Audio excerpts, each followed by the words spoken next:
எங்கே பார்த்தாலும் ட்ரக்ஸு இதெல்லாம் யூஸ்வலாக கிடச்சிட்டு தான் இருக்குது. பொம்பளைங்களுக்கும் ஆபத்து தான், எல்லாருக்குமே ஆபத்து தான் இப்போ.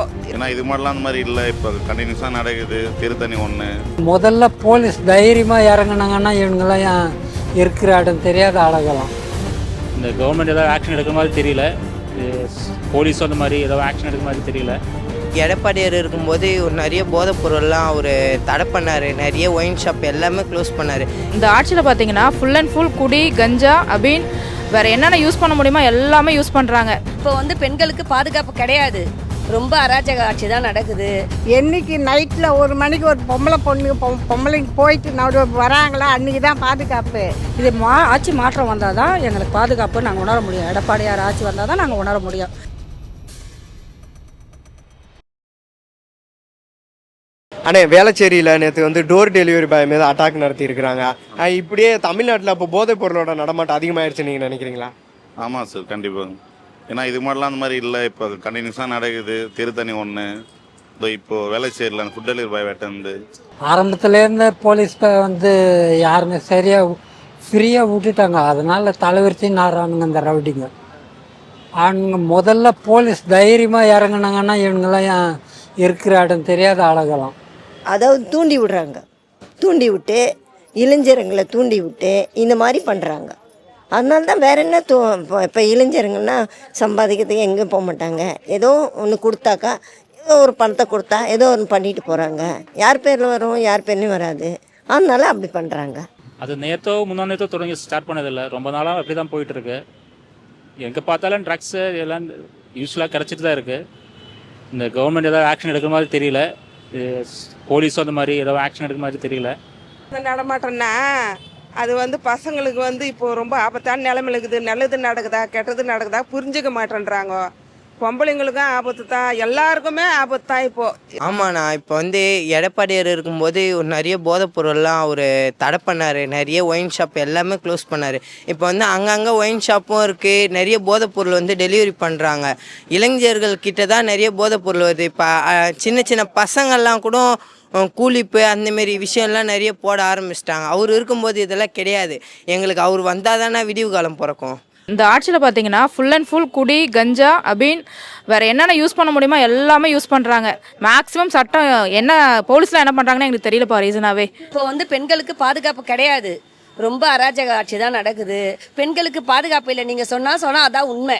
சட்டம் ஒழுங்கு கரெக்டாக இல்லையே, பெண்களுக்கு பாதுகாப்பு இல்லை. அதுக்கு முன்னாடி மாதிரி நாங்கள்லாம் பாதுகாப்பாக வெளியில் போகிறதுக்கு அச்சப்படுறோம், பயப்படுறோம். அந்த அளவுக்கு தான் ஆட்சி ஆளுது. இது ஆட்சி மாற்றம் வந்தால் தான் எங்களுக்கு பாதுகாப்பு நாங்கள் உணர முடியும். எடப்பாடியார் ஆட்சி வந்தால் தான் நாங்கள் உணர முடியும். அப்போ அந்த அம்மா இருக்கும்போது நல்லா பாதுகாப்பு இருந்தது, எடப்பாடி இருக்கும்போது நல்லா பாதுகாப்பு இருந்தது. இப்போ பாதுகாப்பு கிடையாது. அது கரெக்டாக தானே, உண்மை தானே. எங்கே பார்த்தாலும் இதே பிரச்சனை தான். முதலமைச்சர்னா எல்லாமே பார்க்கணும், மக்களையும் பார்க்கணும், நம்மளையும் பார்க்கணும். அவர் தான் முதலமைச்சர். நான் போதைப் பொருள் தடுத்துட்டேன், நான் தடுக்கலை, இன்னும் தடுக்கலை. இங்கெல்லாம் ஓடின்னு தான் இருக்குது ஆன்ஸு, 100 ரூபா வரைக்கும் ஓடுது ஆன்ஸு. இல்லைன்னு எப்படி சொல்கிறீங்க நீங்கள்? வேணா இப்படி போய் ஒரு ரவுண்டு பாருங்கள், அவங்க கையில் போட்டு நிமிட்டின்னு தான் இருப்பானுங்க. உண்மையாக அது தானே சொல்கிறது, உண்மை தானே. பெண்களுக்கு என்னைக்கு நைட்டில் 1 மணிக்கு ஒரு பொம்பளைங்க போயிட்டு வராங்களா அன்றைக்கி தான் பாதுகாப்பு. நான் இது வரைக்கும் இவங்க ஆட்சியில் வந்தால் எந்த பாதுகாப்பும் கிடையாது. நான் சின்ன குழந்தைங்கள கூட விட்டு வைக்க மாட்டேன்றாங்க. குழந்தைங்கள எவ்வளோ அமக்கலம் பண்ணுறானுங்க தெரியும். எல்லாம் எட்டுன்னு போயிட்டு எல்லாம் நிறைய அது வந்திருக்கா, யூடியூப்பில் வந்திருக்கா. அந்த மாதிரி நிறைய பண்ணுறாங்க. இந்த ஆட்சி வந்தாவே எப்போவுமே இப்படி தான். இப்போ உள்ள பிள்ளைங்களுக்கு போதை பழக்கத்தை கம்மி பண்ணனா, தமிழ்நாடு அரசு போதை பழக்கம் உண்டாக்குதுனாக்கா, நாம் ஒரு பொருள் விருப்பம்னு இருக்கனாக்கா அந்த பொருள் விருப்பம் தான் எடுக்க போகிறோம். இந்த பொருள் வேணான்னு சொன்னாக்கா வேணாம் தான். அதனால் நம்ம உள்ள இப்போ இள வயசு பசங்க, வருங்காலத்தில் உள்ள பிள்ளைங்க, படிக்கிற பிள்ளைங்க எல்லாமே போதை பழக்கத்துக்கு அடிமையாகாமல் நல்ல பழக்கங்களை கற்றுக்கிட்டு பேரண்ட்ஸுக்கு பிள்ளைங்க அப்பா அம்மா சொல்கிற பழக்கத்தில் நல்ல பழக்கத்தை கற்றுக் கொடுக்கணும். தமிழ்நாட்டில் போதைப் பொருளே இல்லை அப்படின்னு மாசு சுப்பிரமணியன் சொல்லியிருக்காரு. அது அவருக்கு தெரிஞ்சதை சொல்லியிருக்காரு. அவர் வெளிநடமாட்டம் அவ்வளோவா தெரியாது இல்லை. இதுக்கு முன்னாடி கலைஞர் இருக்கும்போது பெரிய அளவு போதைப் பொருள் பற்றி நடந்திருக்கு. இதெல்லாம் சாதாரணம். அப்படிலாம் இல்லை, போதை தான் தலைவிரிச்சு ஆடிட்டு இருக்கு. போதைப் பொருள் இல்லைன்னு எந்த அமைச்சராலும் சொல்ல முடியாது. அது போதைலாம் இல்லைன்னு சொல்ல முடியாது. அங்கங்கே ஆன்ஸ் வைக்கிறாங்க, அங்கங்கே எல்லாமே தான் விற்கிறாங்க. ஒன்றும் அது இன்னும் இதே இல்லையே, இதை இன்னும் தடுக்கவே இல்லை. யாருக்கிட்ட பேர் ஆன்ஸ் இருக்குது, பாயில் இருக்குது, எல்லாமே தான் இருக்குது. எங்கே தடுத்தீங்க? சொல்கிறவங்க 1000 சொல்கிறாங்கப்பா. மக்களுக்கு தெரியும் என்ன இப்போ நடக்குதுன்றது மக்களுக்கு தெரியும். சரிங்களா? ஆட்சியாளர்களுக்கு அதை பற்றி தெரியல பழகுது. இல்லை அவங்க பார்வைக்கு தெரியலையா, அவங்க காதுகளுக்கு எட்டலையான்னு தெரியல. ஆனால் நிறைய விஷயம் நடக்குது. அதுதான் உண்மை. அது ரொம்ப தப்புப்பா அவர் சொல்கிறது. அமைச்சர் எதை வச்சு சொல்கிறாருன்னு தெரியல. நாங்கள் ஆஸ் அ லேடிஸாக வந்து நான் லிஸ்ட்டு சொல்வேன் எந்தெந்த இடத்துல என்னென்ன நடந்துட்டுருக்குன்னு சொல்லிட்டு. டிவியில் காட்டுறாங்க, பேப்பரில் போடுறாங்க, ப்ளஸ் நாங்கள் லைவாக பார்க்குறோம் நிறைய இடத்துல. இதே வேளச்சேரி இன்சிடென்ட் பார்த்துக்கோங்க, அதுவும் ஒரு போதைப் பொருளால் பண்ணது தான். ஸோ இது மாதிரி நிறைய இருக்குமா, சொல்லணும்னா லிஸ்ட்டு போட்டுகிட்டே போகலாம். அவர் எங்ககிட்ட பேச சொல்லுங்கள், நாங்களும் ஆப்போசிட்டில் உட்காந்து பேசுகிறோம். அப்போ தெரியும் அவங்களுக்கு என்ன கதைன்றது. அவர் அப்படி தான் கரப்ஷன் கூட இல்லைன்னு தான் சொல்லிட்டு இருக்கு. ஆனால் இங்கே பார்த்தாலே ஃபுல்லாக கரப்ஷன் இருக்கிற கவர்மெண்ட்டே இங்கே தான். கவர்மெண்ட் அப்படி தான் சொல்லுவோம், எங்கள் வீடு அதனால நல்லா இருக்குன்னு தான் சொல்லுவோம். ஆனால் நமக்கு கண்ணால் பார்க்குறவங்க அப்படியே இல்லையே. 0% அவர் சொல்கிறது தப்பு தான். ஏன்னா 0% இப்போ டெய்லி தான் பிடிக்கிறாங்க. ஆந்திராவிலேருந்து வரது பிடிக்கிறாங்க, நெல்லூரில் பிடிக்கிறாங்க, லாரியில் பிடிக்கிறாங்க, எல்லா இடத்துலையும் பிடிக்கிறாங்க. கடைகளில் மறைமுகமாக வச்சு இதெல்லாம் விற்கிறாங்க, போதைப் பொருள் விற்க தான் செய்கிறாங்க. ஏன் இப்போ டாஸ்மார்க்கிலே வந்து 24 மணி 24 வருஷத்துக்கு போதை பழக்கம் கிடைக்குதா, காசு எக்ஸ்ட்ரா கொடுத்தா வாங்குறாங்க. அது டாஸ்மார்க்கில் சூப்பர்வைசர்லேருந்து மேலே இருக்கிற அதிகாரிகளுக்கு எல்லாருக்குமே வந்து கமிஷன் போகுது. சட்டசபையில் எடப்பாடியார் பேசுகிறத வந்து மியூட் பண்ணிடுறாங்க. ஆனால் சட்டசபையில் என்ன நடக்குதுன்னு முழுசாக காட்டாமல் ஸ்டாலின் அவங்க பேசினது மட்டுமே மக்களுக்கு விளம்பரம் பண்ணி காட்டுறாங்க. இதை எப்படி நினைக்கிறீங்க? அது விளம்பர ஆட்சி தானேப்பா. எப்பயுமே விளம்பரம் மட்டும் தான். மக்களை பற்றி அவங்களுக்கு அக்கறை கிடையாது. மக்கள் நேரம் அக்கறை கிடையாது. மக்களுக்கான ஆட்சி இது கிடையாது. எடப்பாடியார் வந்தால்தான் மக்களுக்கான ஆட்சி. அது நாங்களாம் ரொம்ப சந்தோஷப்படுற ஆட்சி அது மட்டும்தான். அது அவங்களோட உள்நோக்கம் தான். எல்லாமே காட்டக்கூடாது, அது தெரியக்கூடாது, நம்மளோட இதுதான் தெரியணுன்ற ஒரு இதுதான் அது அவங்களுக்கு. இது எல்லாருக்கும் தெரிஞ்ச உண்மை தான். அவங்க ஆட்சி அவங்கள எப்படி வெளில எடப்பாடியார் எப்படி வெளில காட்டுவாங்க? அவர் என்ன பேசினாவே வெளில வர மாட்டேங்குது. அவர் வெளிநடப்பு நடந்ததை மட்டும் எப்படி வெளியில் காட்ட விரும்புவாங்க? அது நான் எல்லாரும் எதிர்பார்த்த ஒன்று தான். இது வந்து அவங்க வந்து பயப்படுற மாரி தானே இது. ஏன்னா எடப்பாடியார் வந்து எதிர்த்து பேசுவார் அப்படின்னு சொல்லிட்டு இவனுங்க வந்து இது பண்ணுறாங்க, தடை பண்ணுறாங்க. எடப்பாடியார் பேசுகிறதே போட்டு காட்டாது, அவங்க பேசுகிறத மட்டும் காட்டுறாங்க. இது எப்படின்னா தெரிஞ்ச தானே. நம்ம அவங்க பேசுகிறத அவங்க என்னென்ன சொன்னாங்கன்ட்டு வெளில தெரிஞ்ச ஜனங்க முழிச்சுக்கோம் இல்லையா, இல்லையா. அவங்க சொன்னதை அதனால காமிக்க மாட்டாங்க. எப்படி காமிக்க மாட்டாங்க. காமிச்சாக்கா அவங்களுக்கு ஆப்பாயிடுமே, அதனால காமிக்க மாட்டாங்க. அதுதான் ரீசனு.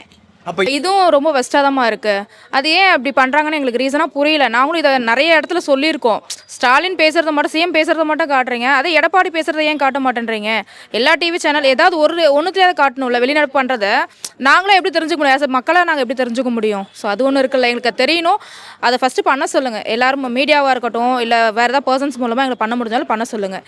எல்லா விஷயமும் எங்களுக்கு தெரியணும்ப்பா. தெரிஞ்சால் மட்டும்தான் நாங்கள் அடுத்தது இது நல்லா இருக்கா நல்லா இல்லையான்றது எங்களுக்கு தெரியும். ஆனால் ரீசனாக பார்த்தா வெஸ்ட்டுமா இது மாற்றம்னா நாம் தான் ஃபஸ்ட்டு மாறணும். இப்போது நம்ம ஒரு பாஸ்போர்ட் வெரிஃபிகேஷன் போலீஸ்காரன் வருது, அவன் வெரிஃபை பண்ணிவிட்டு போனால் அவனோட டியூட்டி தான் இல்லையா? ஆனால் நம்ம என்ன பண்ணுவோம், அவருக்கு லஞ்சம் கொடுத்துருவோம், அங்கே ஸ்டார்ட் பண்ணுறது. அது மாதிரி எல்லா காரணத்துக்கும் நம்ம காசு கொடுத்து பழகிட்டோம்.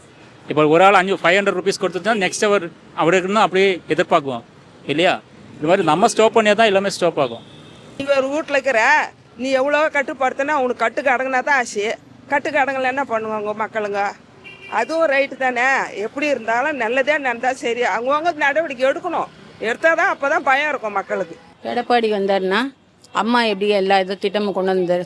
அந்த திட்டத்தெல்லாம் எடுத்துன்னு வருவார். இப்போ கூட 5 இதை பெண்கள் எல்லாரும் கொடுத்துருக்காரு. ஆண்களுக்கும் பெண்களுக்கும் பஸ் தருந்தார், வீடு இருந்தார், இந்த குலமகள் திட்டம் எல்லா திட்டமும் எடுத்துன்னு வந்திருக்காரு. அது மாதிரி அம்மா அந்த செயல்பட இன்னும் கூட செய்யறதெல்லாம் அது சொன்னதை செய்வார். அவர் அம்மா செஞ்ச மாதிரி. எம்ஜிஆர் கட்டுது அம்மா கட்டுது எடப்பாடியார். அவர் வந்தாமல் எல்லாமே கொஞ்சம் பயப்படுவாங்க. போலீஸ்காரங்களாம் என்ன பார்க்குறாங்க, என்ன பசங்க நின்று அமக்கலாம் பண்ணுதுன்னு சொன்னால் ஏம்மா நீ போவ வேலையை பார்த்துன்றாங்க. ஏன்னா அந்த அளவுக்கு பயம் இல்லை. இப்போ அம்மா வீட்டில் இருக்கவங்க முதலாளி சரியாக இருந்தால் தான் குழந்தைங்க சரியாக இருக்கும் இல்லையா? முதலாளியே சரியில்லையே, அப்போ குழந்தைங்க தப்பு தானே செய்யும். அதுக்கெல்லாம் வாய்ப்பு இருக்கு இல்லையா? வீட்டில் ஒரு பெத்தவர் சரி இருந்தால் தான் அந்த குழந்தைங்க பயப்படும் அம்மாவை பார்த்து. எனக்கு என்னோட பெஸ்ட்டுன்னு பார்த்தீங்கன்னா எடப்பாடியார் வரணும்ப்பா. எடப்பாடியார் வந்தால் ரொம்ப ரொம்ப சூப்பராக இருக்கும். ஏன்னா எல்லாருக்குமே தெரியும், லேப்டாப்புக்கு கொடுத்துருக்காங்க, பெண்களுக்கான தாலிக்கு தங்கம் கொடுத்துருக்காங்க. இப்போ ரீசனாக அறிவிச்சிருக்காங்க பாருங்கள், குலமகள் திட்டம். இது யாருமே அறிவிக்கல. 2000 எந்த ஆட்சியுமே கொடுக்கல. அதுக்கப்புறம் போன வாட்டி பார்த்தீங்கன்னா இது பொங்கலுக்கு வந்து 2500 யாருமே கொடுக்கல. இதே லேடிஸ்க்காக இருக்கட்டும் பொதுவாக கொடுத்தாங்கம்மா, உங்களுக்கு அவங்களுக்கு குறிப்பிட்டு கொடுக்கல. ஸோ எங்களுக்கு அதுக்கு எடப்பாடியார் கண்டிப்பாக வந்தால் நல்லாயிருக்கும்னு நினைக்கிறேன்ப்பா. அரசியல்ல உண்மையா என்னதான் நடக்குது தெரிஞ்சுக்க நாளை நமதே சேனலை சப்ஸ்கிரைப் பண்ணுங்க.